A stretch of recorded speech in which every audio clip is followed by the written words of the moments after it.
What's going on, guys? Today, welcome to this Pianote live lesson. Hey, man. You guys probably don't know who I am. My name is Andrew Clark. I'm actually from GuitarLessons.com. GuitarLessons.com. You're like the neighbor. The You're neighbor. Like the friendly neighbor stopping by. Yes. So I know nothing about piano, so this is going to be fun for me too. Awesome. That's Yeah. cool. Yeah. You all may know me already. I'm Jordan. I'm the community manager at Pianote. Thanks for stepping in to host this, man. Of course, really, man. Really Of course. appreciate it. Yeah, I'm excited. So we're learning the Beatles the Beatles come together today here. It's a super simple song. It's almost like a weird alternative blues kind of thing. That's the way I think of it as far as learning the song. Okay. Yeah, so it's a really simple song. We'll just kind of get right into it. I'm going to break this down into sort of multiple ways that you can learn and apply it. So we're going to sort of learn a really simple way to break down the verses and the choruses so that you can either sing along or accompany someone. And then we're going to learn how to incorporate the melody. And then we're going to learn how to also use sort of some left hand kind of like blues style eighth note motions to kind of emulate the way the studio track sounds. So the first thing that we're going to look at, and you have the sheet music available to download underneath the video here, so be sure to take a look at that because it's kind of a hefty little chart that I've made. The first thing that we're going to look at is the opening riff.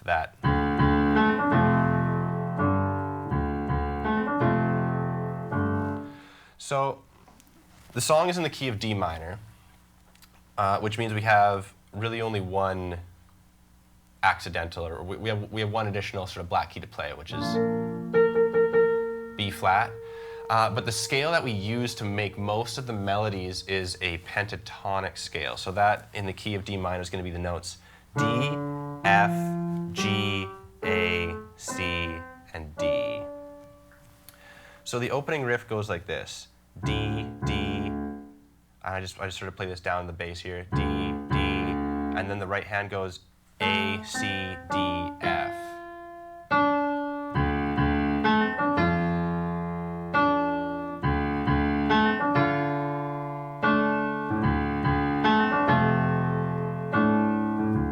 So all the left hand is doing is going D, D, and then it plays sort of just a basic fifth interval here, starting on F. So it plays F and C, and then it goes back down to D. So in the right hand, you just do this pentatonic motion, A, C, D, F, and the left.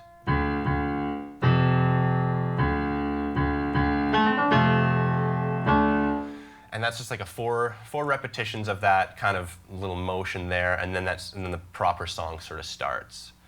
So before we start that song, I'll just get you to do that click track. Yep, that so I sounds can good. Show that. So we're just playing along to an 80 BPM click, which is about the tempo of the song itself in the studio recordings. So if anyone wants to sort of practice along, feel free to do so. Okay.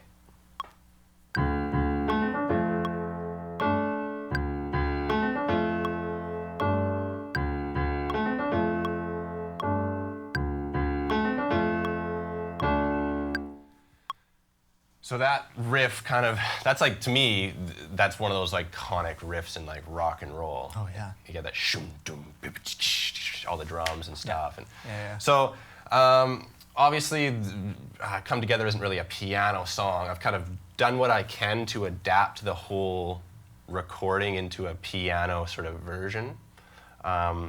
So yeah, that's just the basic intro there. And then once the song actually starts, the song's actually really easy. The verse is basically made up of 3 chords. It's made up of a D minor 7.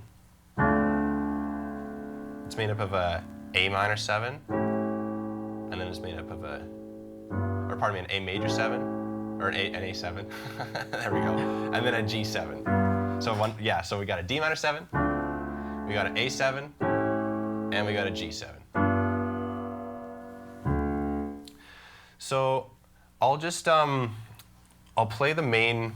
We'll go through the easy version, which is all I want you to do at home is to play just basic whole note chords of this progression here, and follow along with the sheet music. You can actually see just above the staff paper. You can see the individual chords written out like a chart. So you can just totally ignore the notation and just voice these chords any way you sort of please, and just hold them out and sort of either think about the melody or sing along with the melody, or just kind of keep that in mind as you're playing through the basic chord progression here. So the way I'm going to voice this chord for this lesson here is I'm going to do my D in the bass, and I'm going to do a D minor 7 in second inversion. So what that means is I have my D minor 7 in first inversion, and then I'm going to put the D on top here for so this is root position here, sorry, and then first inversion, second inversion. So here's my notes. I have A, C, D, and F. And then I have my bass in the left hand there, my root note. So I'll just play the first verse holding these whole notes, and I'll sing along the melody so you can get a sense of like what I'm talking about here, and we'll go right to the chorus, and then I'll give some alternatives to play this verse maybe a little more flashy. So, here come old flat top, he come grooving up slowly, he got choo-choo eyeball, he won holy roller, he got, and now here we change to that A7. Hair down to his knees, and then we go down to G7. Got to be a joker, he just do what he please, and then we're back to that riff.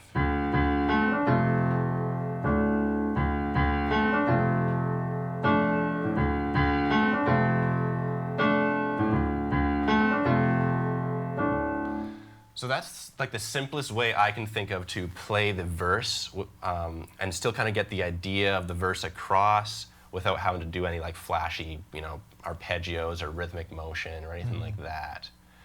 So, like Andrew, you know, obviously the blues kind of, the main core of the blues is built on that like 1, 4, and 5 progression. Totally. Yeah. So to me, like this isn't a 12-bar blues. I'm not like suggesting it's a 12-bar.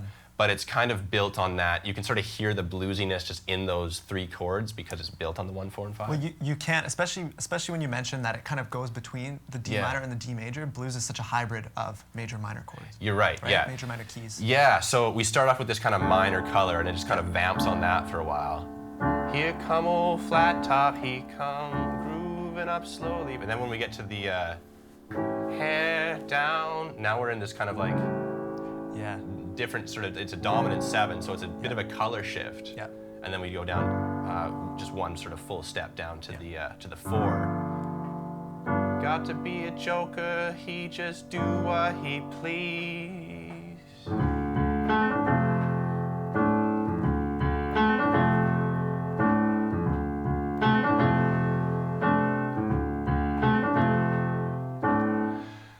So that's the easiest way to play the verse without thinking about the melody in the right hand at all. But if you want to maybe do just like an instrumental version, which I often like to do, to me I like taking a complete track and just finding a way to get all that information just on the piano and express it all just in one instrument. Yeah.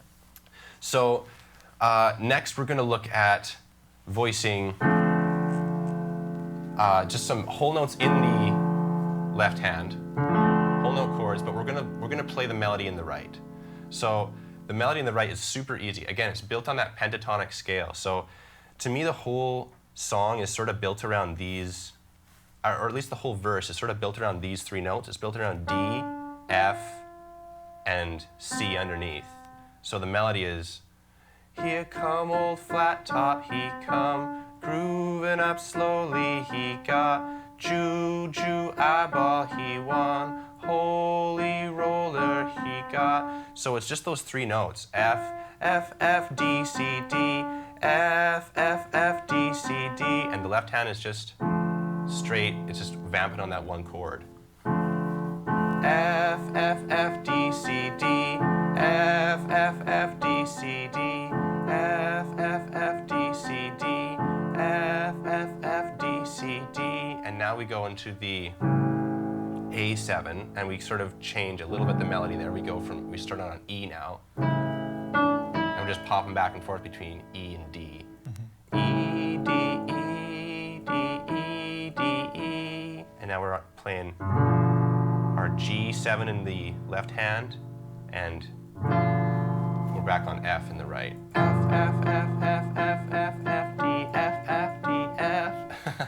So that's like the basic kind of progression, and I'll play the verse just instrumentally now.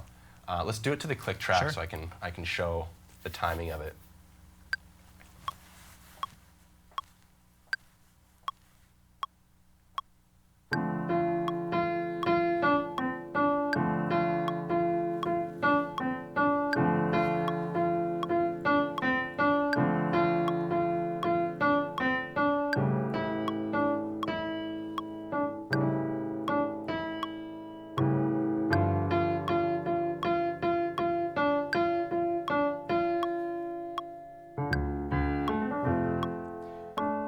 Yeah. So that's kind of the riff and the verse, which then brings us to the chorus. And the chorus has kind of an interesting color shift. It actually sort of changes keys. It goes from being in D minor, and now it sort of shifts into like this B minor thing. So the main thing that you want to look out for when we're talking about that change there is going from our D minor chord, which has an F natural, and then the B minor raises that F natural up one semitone to play an F sharp. So, so our verse, or our chorus rather, starts on B minor, and then it goes down to A, G, A, D. So come together right now over me.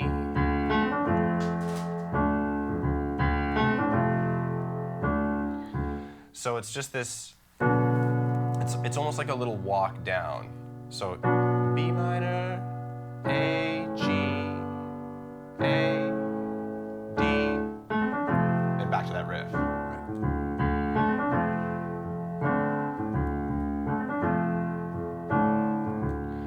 So again, like that's just the easy way if you want to kind of just hold the chords down, which I think is a great way to just, you know, cover a song. Yeah. As simple as possible, leave room for the melody or whatever. But if you want to figure out what the actual melody is, it's like a D major chord kind of broken up. So we play just our B minor in the bass, and then we have this kind of D, D, A, F sharp, E, D. So I'll get you to just do that click track again so I can play that. You can just follow along. You know, we've got the light up kind of keyboard thing to get the idea. Oh, hold on a minute. I gotta get my in-ear back in. Oh, yeah. All right. Good. Fire away. Yeah. Okay, so here comes the chorus. Play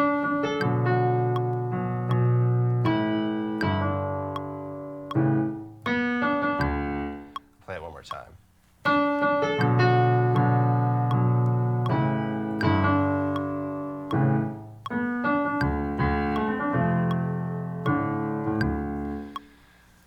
So those are really like the two main parts, Andrew. Like that's kind of the core of the song. There's some solo sections that kind of are based around the pentatonic scale. Okay. But really the core of the song, the main progressions to like kind of look out for and to work into adaptations are those two sort of sections. Yeah. I mentioned earlier how the song, it doesn't really have like a shuffle beat or anything. Or it's not exactly a shuffle, but it's got this kind of like loping. If you listen for it, you can sort of hear it. It's got this sort of loping like. Totally. And so that's, you know, anyone that's maybe tried out some of the blues lessons or something on the site can get a sense of like what that's all about. Mm-hmm. But I'll just do a quick little review of what that motion is. Okay. So it's basically built on just an open fifth chord, or open fifth sort of interval. I'm playing in D here again. And I'm just moving from this fifth, and I'm just popping up to the sixth, and then to the dominant seven, and then back down. And so the motion, like this is for sort of advanced players that are wanting some rhythmic diversity in their left hand, and it's kind of it'll sound like this if you combine it with the melody. And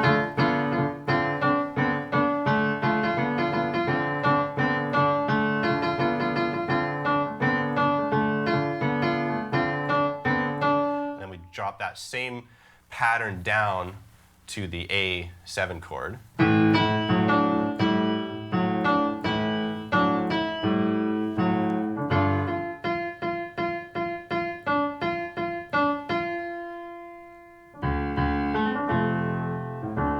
So it's this kind of like it's a little tricky to kind of get. It sounds wicked when you combine the two parts, though. Right? Yeah. It's like this kind of amalgamation of the studio song, which is the the solo piano kind of version or whatever. Yeah. It's very cool. Yeah.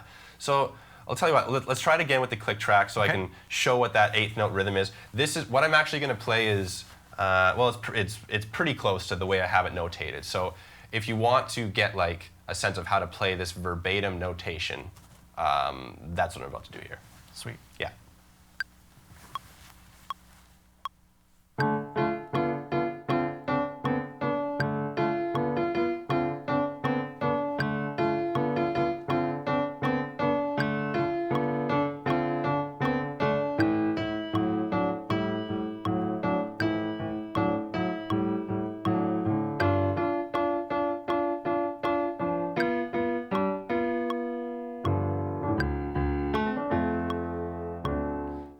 I'll play it one more time here just for good measure. All right.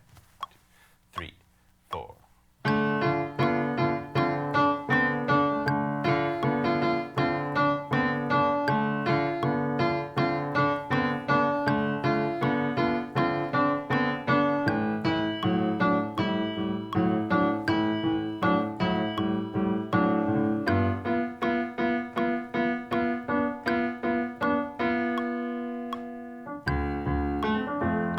Back to that riff.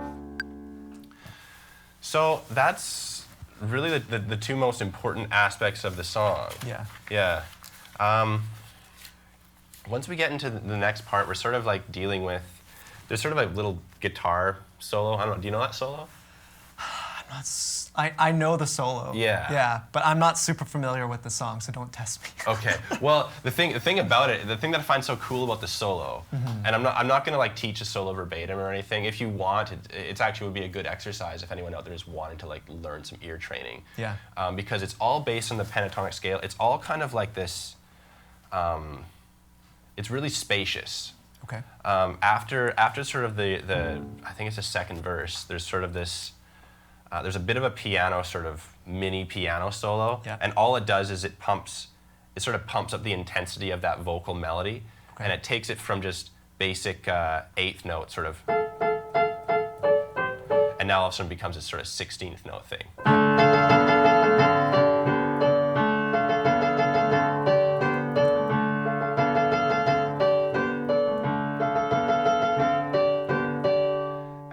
And then the guitar kind of kicks in here and it goes. So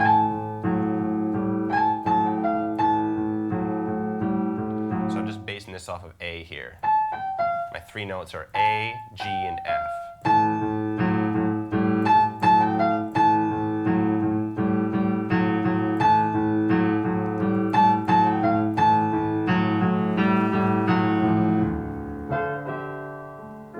And then it kind of goes back into the main sort of progression. So one thing that I like to do whenever I'm covering a song is just look for ways that I can kind of improvise in and around the song form, and sort of maybe take some inspiration from a solo element of the song, and kind of see like what was that song doing, like what was that solo sort of all about, and how can I maybe like expand upon it or something. So honestly, this is sort of just a conceptual thing that I think anyone out there, maybe who wants to learn this song and wants to send a recording or something of their performance, this is where I'd really love to hear some of your ideas, because there's sort of two ways that I think you can kind of go about this this little solo section. You can kind of just play a straight pentatonic thing, which again, that's going to be notes D, F, G, A, C, and D. Or you can do like a Dorian mode sort of thing and throw in the B as well. So that's just going to be basically all the white keys from D to D.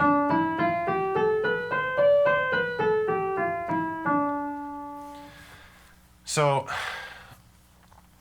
like, I'll play here. I'll play that riff, and then I'll kind of go into like a little mini version of what I think the solo could be. Yeah. And then maybe we'll just talk about it later and see if there's any questions or whatever. That sounds great. Cool.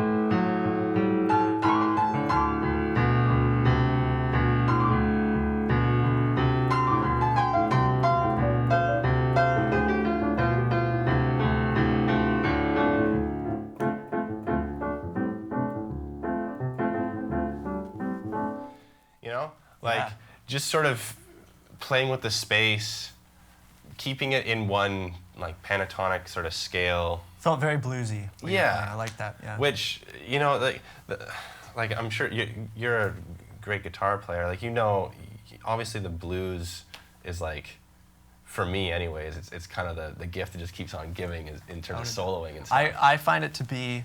And this is for guitar, so don't take everything I'm saying super seriously. But blues is such a great foundation and such a great way to kind of step into the idea of even improvisation and stuff like that. Yeah. It's very cool. And like you said, you can kind of go infinitely with it. Yeah. Right? You never arrive.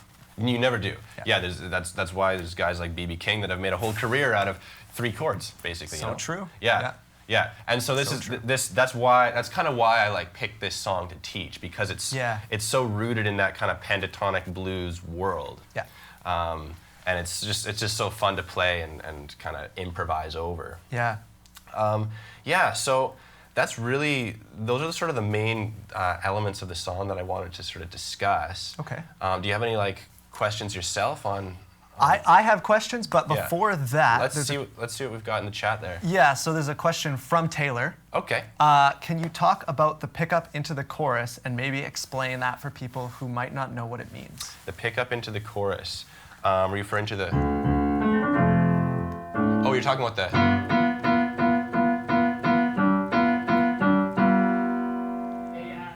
might have been improvised before the exercise too. Before the exercise. Before the chords, you had this cool little pickup into it, but I could have been improvised. I don't know. Well, I'll tell you that part in the sort of moment before the chorus comes in, to me in the song is really cool because it's almost like this. It's like this stop moment. Yeah. It goes from this A7 chord, so we have that. They've got 1 and 1 and 1 is 3, and then it just sort of lands on the G7. Got to be good looking 'cause she's so hard to see. Come together right now. Like it's like this moment of like pause before you dive into the.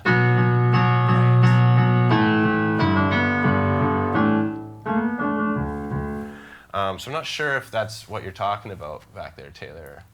You improv something. I improv some sort of lick. Okay. Well, anything that you see that's improv, I'm probably doing something based in the pentatonic kind of blues world, because that's where you're sort of thinking when you're in this song as far as improv goes. Yeah. Definitely. Yeah. Another question here in the chat. This one might be a little bit harder to do, but maybe you could kind of give us a version of it, truncated version maybe. Okay. Can you play in beginner mode from beginning to end? Sure, I can tell you what. I'll do beginner mode from beginning to end. I'll go up to the. I'll play the riff. Yep. I'll play the verse and I'll play the chorus, and that'll sort of give you a sense of like the basic toolkit that beginners can use. Yeah. So again, I'm just gonna play. I'll just play straight whole notes, and I'll just sort of sing the melody a little bit so that you get an idea of where the song is. Maybe I might ape the melody a bit in the right hand to get some idea, but here we go. So I'll play it really, really slow.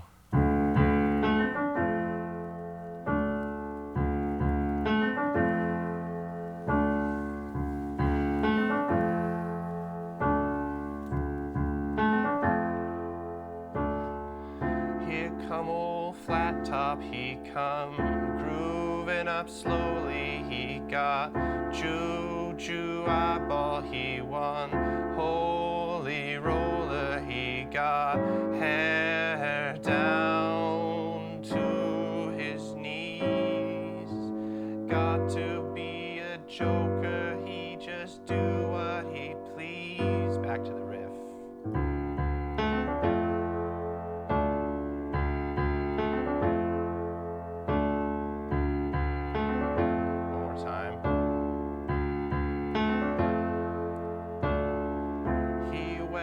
Shoe shine he got, toe jam football he got, monkey finger he shoot, Coca-Cola he say, I know you, you know me. One thing I can tell you is you've got to be free. Come together right now.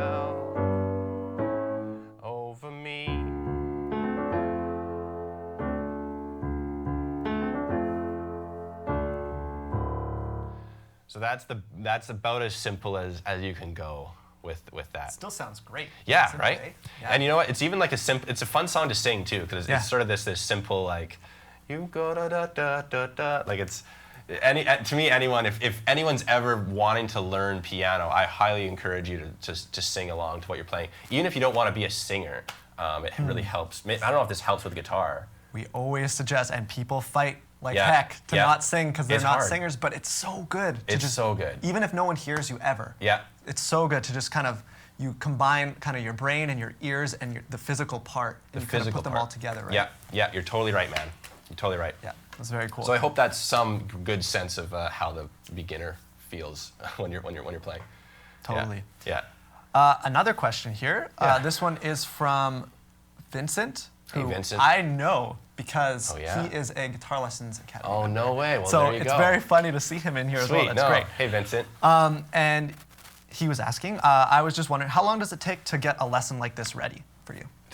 For me? Yeah, for like the PDF and practice and stuff. Oh, that's a good I like that question. Interesting question. Yeah.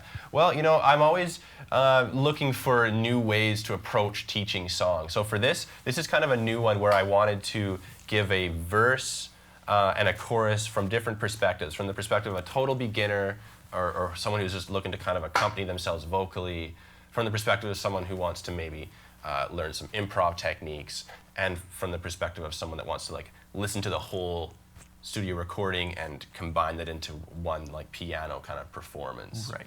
So this one is a bit of a, you know, I don't know, I worked maybe like three days at the office here, kind of plugging away at the sheet music and sort of theorizing how to structure it all. But yeah, Vincent, like if you got any like ideas on sort of what you want to learn more of when it comes to these song tutorials, because I've got a ton of these planned, and you know, I'm still working out the best way to get this information to everyone out there. So by all means, send me an email. Sweet. Yeah. Okay, so now I've got a few questions Cool. of my own here. I just want to make sure that this. Okay. Okay. So one of my questions. Now you may have touched on some of this stuff a little bit. Yeah. How do you go about figuring out how to play a song on the piano when there's no piano? When there's no piano. So that's a good question. Yeah. Yeah. And that's something that I really like to do because I think the piano is such a great instrument because you have, you know, all these keys. You can kind of, you know, you can cover a lot of territory. So I always listen to, I guess there's like three things that make up a song for me. There's the chord progression, there's the melody, and then there's the rhythm. Yeah. And for me, like obviously the chord progression is kind of what we talked about in the beginner version. That's just the simple movement between the D minor, the A7, and the G7. And then the melody, which is kind of what, you know, that's obviously what you like sing. That's the like the main definitive part of the song. When someone says, "Oh, come together," they kind of think that, or they think "shoom boom." Yeah, the riff. Yeah. So well written. Yeah. And then the other element that I think of, which is a bit of a deeper thing, especially for a song like this, where you really listen to it and you hear this kind of like, you hear that motion. kind of chugging along. I think it's like it's just the rhythm guitar part or something, kind of doing that. So those are the three elements that I incorporate whenever I'm trying to make a solo arrangement of a band song on piano. Okay, cool. That makes a lot of sense. Yeah. Yeah, that's really cool. Yeah. A question kind of going backwards a little bit from Jeff from South Australia. Okay. And he was just asking, when you're going to put it all together, he Yeah. said in the past you'd recommended learning the left hand and then the right hand. Is that something Yeah. you still recommend with this song? Yeah, well, just like with, you know, like if you want to learn the verbatim sheet music that I made here, absolutely prioritize the left hand. You know, this is a kind of unique situation where the left hand is actually kind of more complicated than the right, really. Right. The left, it's more pattern based, so it's not doing a whole lot of different notes or anything. But the left hand kind of has this continual movement, whereas the right is really just going. It's kind of just bouncing back and forth on that melody.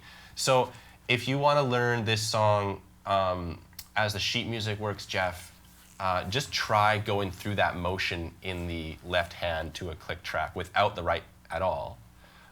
But also, you know, you can, if you want to learn just the chords themselves, I actually think this is a simple enough song where if you're just doing whole notes, and if you're just kind of like playing one chord per bar, you can actually maybe start off playing both hands together. Just do a root note in your left, and then just play your sort of chord voicing in your right hand, and that should be manageable. But always take it at like 20 BPM slower than you think you should, though, whenever you're starting something. Totally. Yeah. Totally. Yeah. Okay, another question here I have for you. Okay. How much freedom do you give yourself when you're learning or when you're playing a song as far as sticking to the source material? Like when you are, if you're learning a song maybe that is all piano or a lot of piano, are you gonna try and spit that out verbatim, or are you gonna give yourself a lot of creative kind of freedom? Yeah, when it's an all piano song, then yeah, you kind of, like for instance, not too long ago, I didn't actually teach the lesson, but I worked with Johnny Tobin, who's an instructor here, on Don't Stop Believin'. So Nice. It has that. Such a piano song, yeah. Right? So it's got that kind of iconic piano part. And so what, like, you know, something like that, if you're gonna play that, you kind of might as well like do it right and play the proper thing. Yeah. But you know, when you're learning anything, I think the key to getting comfortable with your instrument is learning where you can kind of exercise that freedom. Right. And where you can kind of like branch away from the beaten path a little bit, and how to do that intelligently. How to do that like with some sense of like structure and understanding musicality and recognizing like where the key signature is and what the chords are, and still working within that framework. Okay. So that's the kind of parameters that I set up. Yeah. That makes a lot of sense. Yeah, I like that. Yeah. I just have two more questions for you. Okay. My questions. Yeah. Another one is creating dynamics on piano. Right. Because one thing I've noticed, and this is the same for guitar, is that you kind of create a wall of sound a lot, and you can go through playing a whole song where you're here and you're here the whole time all the way through. Yeah. How do you go about creating dynamics? Because this is a pretty dynamic song on piano. Yeah. The piano's an interesting instrument, especially in relation to the guitar. I've always been jealous of the guitar because you can bend notes, you can do vibrato, you can do all sorts of stuff after you hit the note, right? Yeah. Whereas piano, like sort of, my work is done when I hit that note, and depending on how I can control how I hit the note, but after I've hit it, it's like it's out there. You can't manipulate it any further. Right. So honestly, like, I use the pedal a lot. You know, I use the sustain pedal or the dampener pedal to kind of soften the tones. But it's really actually one of the best ways to learn dynamics as a piano player, as any sort of player, I think, is to, if you're covering a song, learn the lyrics to the song. Because when you learn the lyrics of the song, then you kind of get a greater sense of what the song's about. You almost know how to like speak through, this is kind of getting a little out there here, but like when we talk, we don't use the same, we don't speak at the same volume throughout our sentences, right?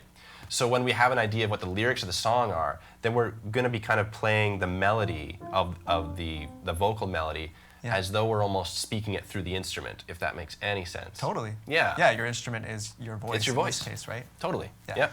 So there you go. That's very cool. I like that answer. Yeah. Okay, I have one last question for you. Okay. And this is more kind of relevant because I play with piano players, but I don't play piano. Right. So one of the cool things about piano is that you can play the multiple parts at the same time and cover all these parts of a song. Yeah. But when you're playing with other musicians, do you find yourself cutting out some of that stuff to make room? Oh, absolutely. Yeah? When you're playing with other musicians, I'd say maybe just throw up the overhead cams. To me, this is your optimum sort of range. Right. As a piano band mate or something. And again, this also depends on, like maybe if you're a guitarist or something and you're hitting a bunch of like really low notes, then that might give me permission to play up here. Right. Or if you're playing like really high, kind of like frilly, beautiful stuff or something, then maybe I'm down here. Right. So as a piano player, playing with a band, that's something that I would love to do some lessons on actually, is making how to actually be a piano player and an accompanist to other instrumentalists. Right. Because it's a very different world. Yeah, it seems that way. And it's cool because what you're saying is you kind of are listening to what the other people are doing and then kind of reacting and responding and making your decision based on that. Yeah. Yeah. Yeah, absolutely. I like that. Yeah. That's very neat. Cool. Very neat. Okay, well that's it for questions. Okay, sweet. Hey, thanks everyone for tuning in. Hope you liked the lesson. We'll see you all next week. I'm going to do one top to bottom kind of version of this out, and we'll see you all around. See you guys. Yeah.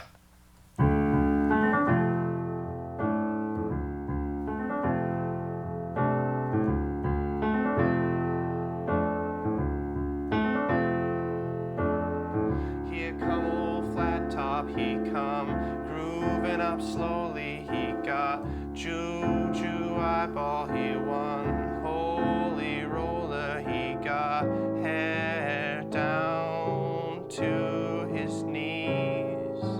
Got to be a joker, he just do what he please.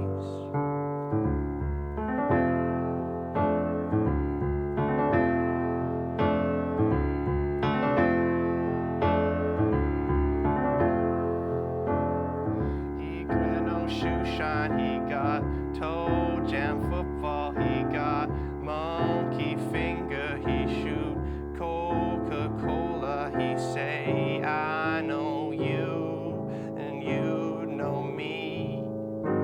One thing I can tell you is you got to be free.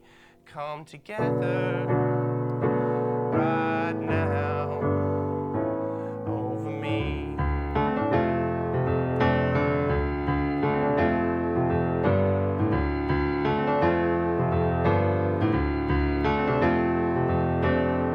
He back production, he got walrus gumboot, he got no sideboard, he won spinal cracker, he got